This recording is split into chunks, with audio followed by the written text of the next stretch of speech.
자, 여러분, 오늘 아주 흥미로운 자료 해설로 바로 들어가 보겠습니다. 오늘 우리가 파헤쳐 볼 내용은 조용기 목사님의 하나님께 관계된 계명이라는 정말 강력한 설교 말씀입니다. 그 중에서도 10계명의 앞부분, 그러니까 우리가 즉 하나님과 어떤 관계를 맺어야 하는지를 규정하는 핵심적인 내용들을 집중적으로 살펴보겠습니다. 오늘 함께 살펴볼 전체적인 흐름은 이렇습니다. 10계명의 성경적 배경부터 시작해서 세 가지 핵심 포인트, 스스로 해보는 믿음 점검, 삶의 적용, 그리고 마무리 기도 순으로 쭉 이어가 보겠습니다. 첫 번째 순서, 들어가는 말입니다.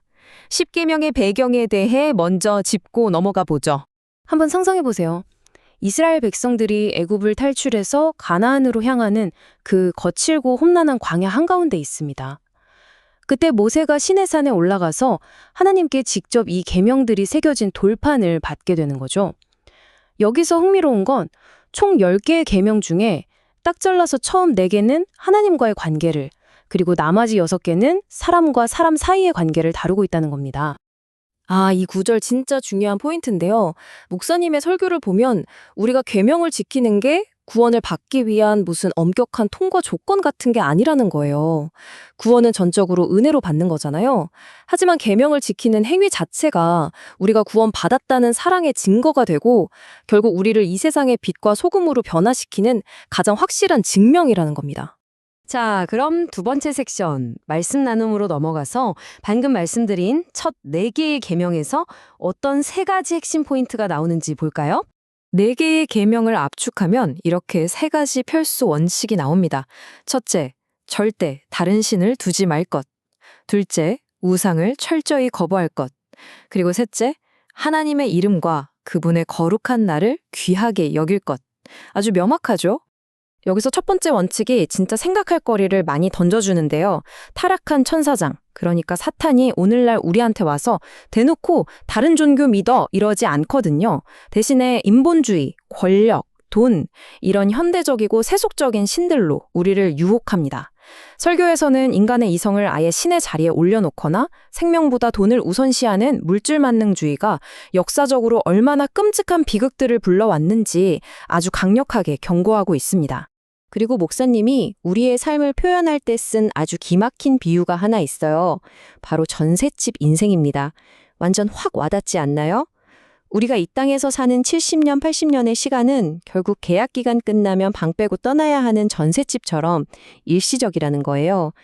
그러니까 이 금방 사라질 세상의 권력이나 돈 같은 가짜 신들한테 영원한 진리를 팔아넘겨서는 절대 안 된다는 의미입니다. 두 번째 포인트인 우상숭배 금지로 넘어가 보면요. 설교 중에 성경 속 아주 드라마틱한 장면이 하나 등장합니다. 사드락, 메삭, 아벳느고, 이 세 청년 이야기 아시죠? 바벨론 왕이 만든 거대한 금신상한테 절하라고 하니까 차라리 활활 타는 용광로에 우리 낼 던지십시오 하고 맞선 겁니다.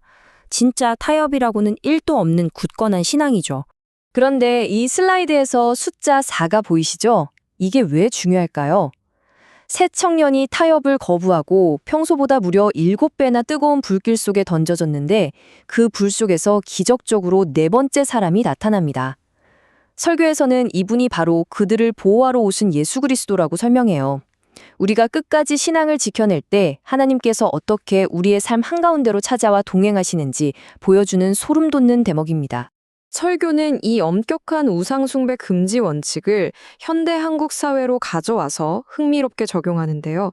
단군 성전 건립 같은 국가주의적 움직임에 대한 언급입니다. 설교의 핵심 주장을 객관적으로 전해드리자면 이렇습니다. 진정한 민족의 화합은 어떤 신화적인 인물을 우상화해서 물리적인 성전을 짓고 절하는 조직적인 행위에서 오는 게 아니라는 거죠. 그보다는 민주주의, 인권, 그리고 사회적 정의가 실천될 때 진짜 하나됨이 이루어진다는 시각을 보여줍니다. 세 번째 포인트는 하나님의 이름을 존중하고 안식일을 지키라는 계명입니다. 여기서 많이들 궁금해하시는 게 있죠. 왜 구약시대처럼 토요일을 안식일로 안 지키고 지금 우리는 일요일을 주일로 지킬까? 그 신학적 변화를 아주 심플하게 설명해 줍니다. 일요일은 바로 예수님이 부활하신 날이고 오순절에 성령이 강림해서 교회가 탄생한 그 엄청난 날을 기념하기 때문이라는 거죠. 그리고 안식일의 진짜 의미에 대해서 목사님은 예수님의 파격적인 가르침을 딱 짚어냅니다. 안식일은 사람을 위해 있는 거다 이거죠. 그러니까 안식일이라고 해서 융통성 없이 사회를 다 마비시키고 멈추는 게 정답이 아니라는 거예요.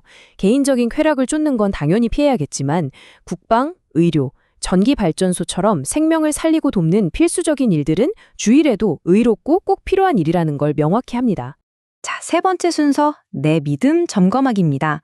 지금까지 살펴본 기준들을 거울 삼아서 우리 스스로를 한번 깊이 들여다볼 시간이죠. 여러분 자신에게 진짜 솔직하게 한번 물어보세요. 이 숨가쁘게 돌아가고 성공만 쫓는 현대 사회 속에서 혹시 나도 모르는 사이에 돈이나 권력 같은 세속적인 가짜신들에게 내 마음에 가장 중요한 자리를 내어주지는 않았나요? 은밀하게 그 앞에 절하고 있지는 않은지 돌아봐야 합니다. 그리고 또 하나, 우리는 정말 주일을 거룩하게 지키고 있을까요?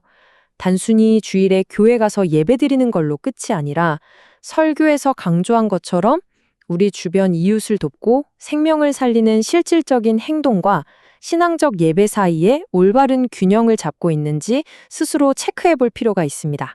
네 번째 순서입니다. 삶의 적용과 결단.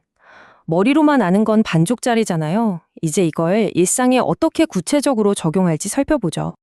우리가 매일매일 실천해야 할 결단들은 이렇습니다. 억지로가 아니라 진짜 사랑하는 마음으로 계명 지키기. 직장이든 학교든 내가 있는 그 자리에서 빛과 소금 역할 제대로 하기. 아주 교묘하게 다가오는 현대의 우상들에 흔들림 없이 맞서기. 그리고 주일을 온전한 예배와 더불어 생명 살리는 일에 헌신하기입니다. 자, 이제 오늘 해설의 마지막 순서 마무리 기도입니다. 지금까지 나눈 결단들을 설교에 나온 목사님의 기도를 빌려서 함께 정리해 보겠습니다. 우리는 기도합니다. 사탄의 속임수와 이 현대 물질주의의 매력적인 함정들을 단호하게 끊어낼 수 있는 강인한 힘을 달라고요. 내 삶의 중심에는 오직 하나님 한 분만 모시겠다는 진짜 결연하고도 솔직한 기도죠. 이어서 내 삶 구석구석에 숨어있는 모든 물리적, 영적 우상들을 깨끗이 치워버릴 수 있는 은혜를 구합니다. 하나님의 이름을 가볍게 여기지 않고 주님이 다시 오실 그날을 기대하면서 매주일마다 충실히 모여 온전한 예배를 드릴 수 있기를 구하는 것이죠. 오늘 해설에 다 함께 아멘으로 화답하시면서 여러분 뇌리에 콱 박힐 만한 마지막 질문 하나를 던지며 마무리하겠습니다. 이제 우리가 잠시 머무르는 이 세상이라는 전셋집으로 다시 문을 열고 나설 텐데요. 여러분은 오늘 내 안에 어떤 현대의 우상을 무너뜨리기로 결단하시겠습니까? 이 질문 꼭 한번 곰곰이 씹어보시길 바랍니다.